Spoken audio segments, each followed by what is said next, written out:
4 দিনের রিমান্ড শেষে কারাগারে পাঠানো হয়েছে জনপ্রিয় লোকসঙ্গীত শিল্পী ও মানিকগঞ্জ 2 আসনের সাবেক সংসদ সদস্য মমতাজ বেগমকে।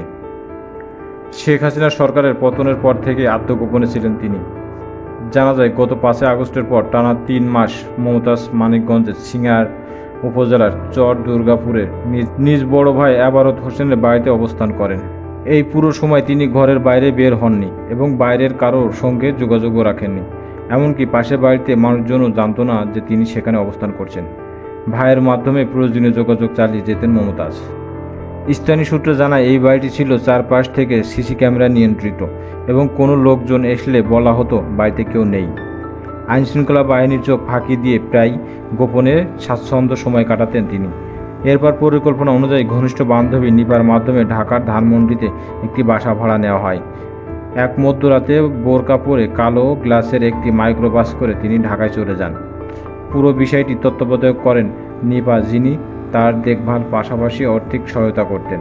মমতাজের ব্যক্তিগত সহকারী জুয়েলও এই সময় তাকে সহায়তা করেছেন।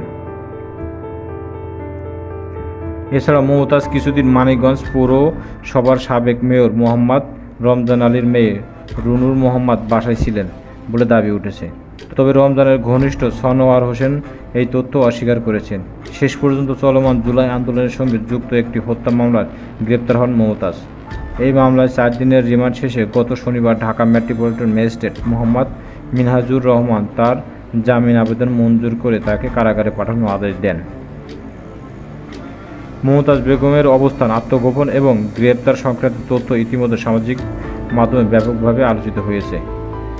রাজনৈতিক অঙ্গনে তার এই দীর্ঘ আত্মগোপনে হঠাৎ গ্রেপ্তার নিয়ে চলছে নানা আলোচনা। মানিকগঞ্জে হত্যা ও হামলার পৃথক মামলায় সাবেক সংসদ সদস্য কণ্ঠশিল্পী মমতাজ বেগমের 6 দিনের রিমান্ড মঞ্জুর করেছে আদালত।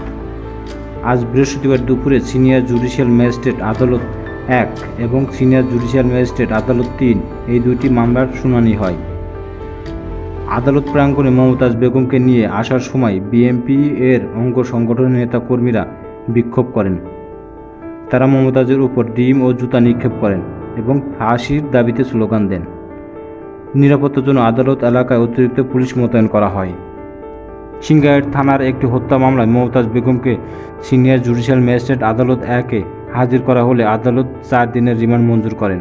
অন্যদিকে হরিরামপুর থানায় হামলার, মারধর ও বসতবাড়ি ভাঙচুরের মামলায় সিনিয়র জুডিশিয়াল ম্যাজিস্ট্রেট আদালতে 3-এ হাজির করা হলে আরও 2 দিনের রিমান্ড মঞ্জুর করেন বিচারক।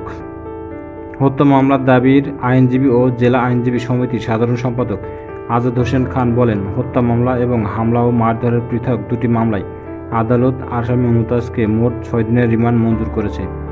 জাতীয় সংসদে দাঁড়িয়ে এই আসামি বিএনপির প্রতিষ্ঠা ও সাবেক রাষ্ট্রপতি জিয়াউর রহমান এবং সাবেক প্রধানমন্ত্রী খালেদা জিয়াকে নিয়ে কটূক্তিমূলক বক্তব্য দিয়েছেন। আসামির প্রতি মানিকগঞ্জবাসী ক্ষুব্ধ। তিনি অবৈধভাবে বিপুল অর্থ সম্পদের মালিক হয়েছেন। তার সর্বোচ্চ শাস্তি প্রত্যাশী জেলাবাসীর। পুলিশ ও আদালত সূত্রে জানা যায়, রাজধানীর মিরপুরের সাগর হত্যা মামলায় গ্রেপ্তারের পর 4 দিনের রিমান্ড শেষে মমতাজ বেগমকে গাজীপুর কাশিমপুর মহিলা কারাগারে পাঠানো হয়। সেখান থেকে আজ সকাল 8:30টার দিকে তাকে মানিকগঞ্জ আদালতে আনা হয়।